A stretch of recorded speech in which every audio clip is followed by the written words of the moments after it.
मुद्दा सिर्फ सनातन घाट का नहीं है, ये मुद्दा पूरे जिला का है। यानी कि पूरे गोड्डा जिले में अवैध तौर पर बालू का उठाव हो रहा है। ने तो कहा ना कि मुफस्सिल थाने से जो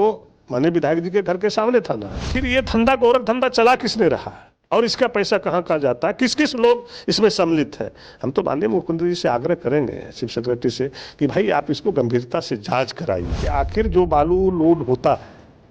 और जो पाकुड़ से गाड़ी आती है, गिट्टी बालू गाड़ी जो दुमका से आती है, वो किस थाना से गुजरता है, हसदिया थाना से। उसका पासिंग का धंधा कौन करता है, उसका पैसा कहाँ कहाँ जाता है और कौन कौन लोग दोषी है। उसमें मंत्री भी दोषी है क्या, उसमें विधायक भी दोषी है क्या, पूर्व विधायक भी दोषी है क्या। हमको इस चीज का असर लगा कि भाई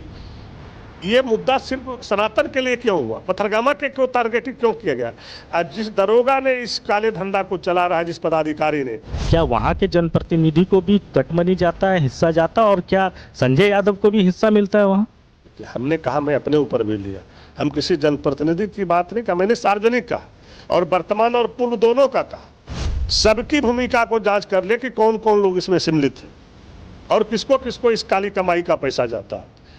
अगर हमको भी जाता है तो मेरे ऊपर भी माननीय मुख्यमंत्री जी को कहेंगे स्वतंत्र रूप से कार्रवाई कीजिए। कोई आ जाता है हमारे पास कि भैया महालक्ष्मी लिखा लें, लिखा लो, लेकिन मैं चैलेंज के साथ कहता हूँ, अगर महालक्ष्मी कोई भी हैवा अगर संजय यादव के नाम से हो, मेरे पत्नी के नाम से हो, मेरे बेटा के नाम से हो, तो मैं आज आपको बताता हूँ आपके चैनल के माध्यम से कि अभी का भी राजनीतिक से मैं संन्यास ले लूंगा और हम चाहेंगे कि मेरे ऊपर कार्रवाई करके मुझे जेल भेजा जाए। बालू घाटों से अवैध निकासी को लेकर प्रदीप यादव की हालिया चिट्ठी ने सियासी तौर पर भूचाल ला दिया है। हमारे साथ इसी मुद्दे पर बातचीत करने के लिए झारखंड सरकार के श्रम मंत्री संजय यादव जी हैं, जो कि आरजेडी कोटे से आते हैं और गोड्डा के स्थानीय विधायक भी हैं। संजय जी, प्रदीप यादव एक चिट्ठी लिखते हैं वहाँ के डीसी को, गोड्डा को, और ये कहते हैं कि किसी एक स्पेसिफिक घाट का नाम लेते हैं, जिक्र करते हैं और कहते हैं कि वहाँ से अवैध बालू का जो है उठाव हो रहा है और लगभग हर दिन के हिसाब से वो जोड़कर बताते हैं कि 27 लाख रुपया रोज जो है वो जिला प्रशासन के अधिकारी लेके जा रहे हैं। नहीं, देखिए, प्रदीप यादव जी ने जो लिखा है मैं उसका स्वागत करता हूँ, लेकिन सबसे बड़ी मुद्दा है कि जो प्रदीप यादव ने किसी एक जगह को चिन्हित किया है, ये चिंताजनक विषय है। चूँकि इसकी शिकायत मैंने माननीय मुख्यमंत्री जी से कई बार हमने किया, चीफ सेक्रेटरी से किए, चीफ सेक्रेटरी ने कार्रवाई भी किया, उस पर जांच कमेटी भी गठित हुआ और माननीय मुख्यमंत्री जी ने भी आश्वासन दिया कि नहीं, अगर ऐसा गलत काम हो रहा है तो इसकी जांच होगा, जो भी लोग दोषी होगा उस पर कार्रवाई किया जाएगा। तो एक चिंता विषय है, लेकिन जिस तरह से चिट्ठी लिख करके मेरे विधानसभा के विषय में टारगेट किया, तो मैं ये जानना चाहता हूँ कि भाई उनके घर के सामने में मुफस्सिल थाना है और जो दो हमारे जो है विधानसभा क्षेत्र के लोगों का जो जान गया, उसका एक बच्चा जो है पहले ही सांप ने काट लिया, 3 बच्चे में एक बच्चा को सांप ने काट लिया, उसकी जान चला गया बहुत पहले ही।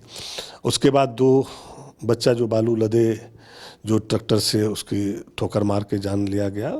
और हम कल गए थे उस घर में और जिस तरह से उसके घर का हम दर्दनाक कहानी देखे, छोटे छोटे बच्चे को देखे, पत्नी को देखे,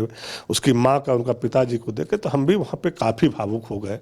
फिर हम अपने तरफ से 50,000 रुपया दिए भी क्रिया श्राद्ध के लिए, लेकिन हमको खुद तसल्ली नहीं हो रहा था कि भाई ये क्या हो गया, हम आश्चर्यजनक रह गए। लेकिन उसके बाद जिस तरह से बातें आया, तो हम ये कहना चाहते हैं, चूँकि जिस तरह से हम बोले, सरकार उस पर कार्रवाई भी कर रहे थे और कार्रवाई का आश्वासन भी दिया, चिट्ठी भी निकला, कमेटी भी गठन हुआ, लेकिन ये मुद्दा सिर्फ सनातन घाट का नहीं है, ये मुद्दा पूरे जिला का है। आप कह रहे हैं कि पूरे गोड्डा जिले में अवैध तौर पर बालू का उठाव हो रहा है। हमने तो कहा ना कि मुफस्सिल थाने से, जो माननीय विधायक जी के घर के सामने थाना है, उससे 2 हत्या हो गया, उस पर तो उन्होंने कोई चर्चा नहीं किया, कोई चिट्ठी नहीं दिया। क्यों नहीं दिया, किस कारण से दिया, मैं नहीं कहना चाहता हूँ, लेकिन हम ये कहते हैं कि आखिर जो बालू लोड होता है और जो पाकुड़ से गाड़ी आती है, गिट्टी बालू गाड़ी जो दुमका से आती है, वो किस थाना से गुजरता है, हसदिया थाना से। उसका पासिंग का धंधा कौन करता है, उसका पैसा कहाँ कहाँ जाता है। जो आज महागामा से पिरपैती जाता है, महागामा से एकचारी जाता है, महागामा से भागलपुर जाता है, सनौला होते हुए हनवारा से, जो हमारा गुड्डा से मोतिया से होते हुए पंजवारा पार करता है, बांका जिला जाता है। आखिर ये धंधा गोरख धंधा चला किसने रहा है और इसका पैसा कहाँ कहाँ जाता है, किस किस लोग इसमें सम्मिलित है। हम तो माननीय मुख्यमंत्री जी से आग्रह करेंगे, चीफ सेक्रेटरी से, कि भाई आप इसको गंभीरता से जांच कराइए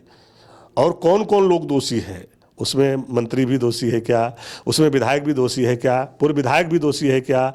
जो वहाँ के राजनीतिक करता है उसमें जो लोग भी हैं, पदाधिकारी के साथ अगर पॉलिटिशियन लोग भी अगर इन्वॉल्व है तो उसका भी पर्दा साफ होना चाहिए और ये बताना चाहिए इसकी काली कमाई कहाँ तक जाती है और किसको किसको जाती है। संजय यादव को क्या जानकारी, क्या जनप्रतिनिधि को भी उसका कमाई का हिस्सा जा रहा है? देखिए, हम तो कोई जांच करता है नहीं, हम तो यही जान रहे हैं कि भाई इतना दिन से ये धंधा तो 10 साल से चल रहा है, हम तो भी विगत 1 साल 10 साल के बाद 1 साल पहले फिर लौटे हैं और इस मुद्दा को हम कई बार पहले भी उठा चुके हैं और हमने ही शिकायत की जिसकी जांच भी चीफ सेक्रेटरी ने दिया डीसी महोदया को, डीसी महोदया ने कमेटी भी गठित किया। तो ये तो सार्वजनिक है, हमने क्या कार्रवाई कर रहे हैं या अपने नेता को कहाँ तक जानकारी दे रहे हैं अपने जिला के विषय में और उस पर जांच भी हुआ। लेकिन हमको इस चीज़ का असर लगा कि भाई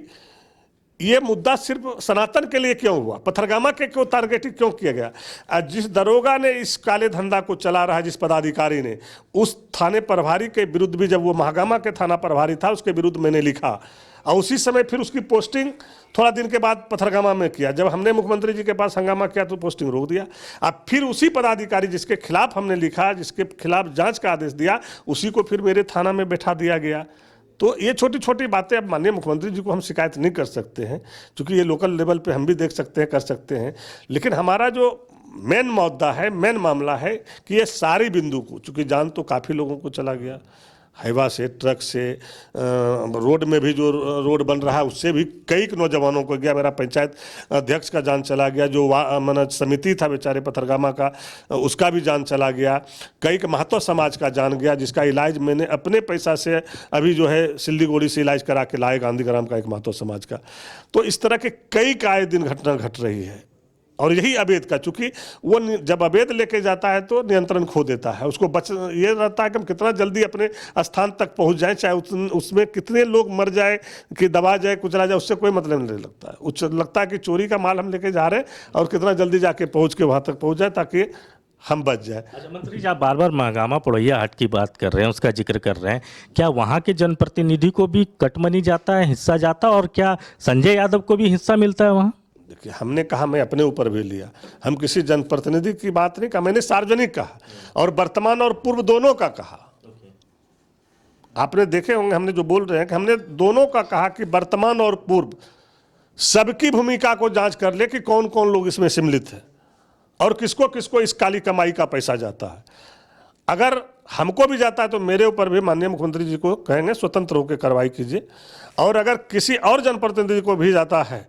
तो आपके पास सारा तंत्र है, आप उसकी जांच करा लीजिए और जांच में जो लोग भी दोषी पाए उस पर आप कार्रवाई कीजिए और इसको कम से कम जान लोगों का बचा दीजिए। हम यही कहेंगे, आए दिन किसी का जान नहीं जाए, इसको बचा लीजिए और इस काले धंधा को बंद करा दीजिए। ये महालक्ष्मी ट्रांसपोर्ट जिसका जिक्र बार बार आ रहा है, वो कहा जा रहा है कि संजय यादव की कंपनी है। हमने तो कहा ना भाई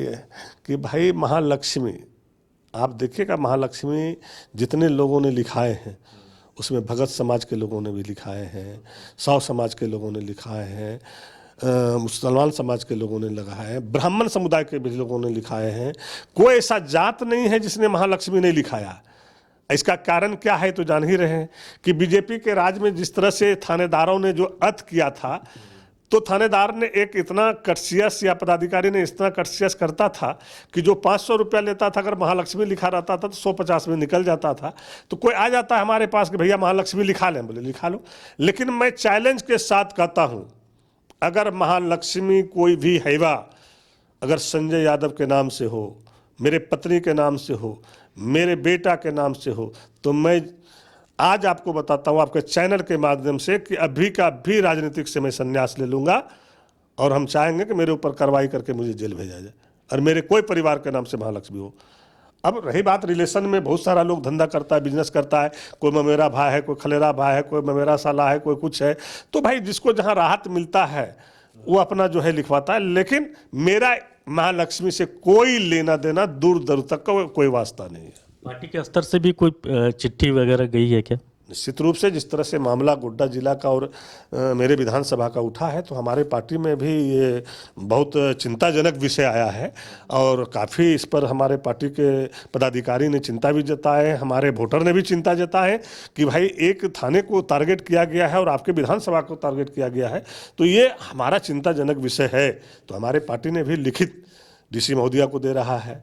और ऊपर भी माननीय मुख्यमंत्री जी को भी दे रहा है, ऊपर लेवल पे भी कई जगह चिट्ठियां दे रहा है। उसकी जांच होगा, जांच में जो लोग दोषी पाया जाएगा तो स्वतंत्र होकर कार्रवाई होगा। बहुत शुक्रिया हमसे बातचीत करने के लिए। तो जो बातें निकल कर आ रही है बालू घाट को लेकर, साफ तौर पर संजय यादव का कहना है कि इसमें अगर पूर्व वर्तमान किसी भी पॉलिटिशियन का अगर इन्वॉल्वमेंट है तो सरकार उसकी जांच करा ले, चाहे वो संजय यादव हो, चाहे कोई दूसरा अन्य पॉलिटिशियन हो, वो खुद भी जांच के लिए पूरी तरीके से तैयार हैं। कैमरामैन संजय लाल पासवान के साथ राकेश कुमार, न्यूज़ 11 रांची।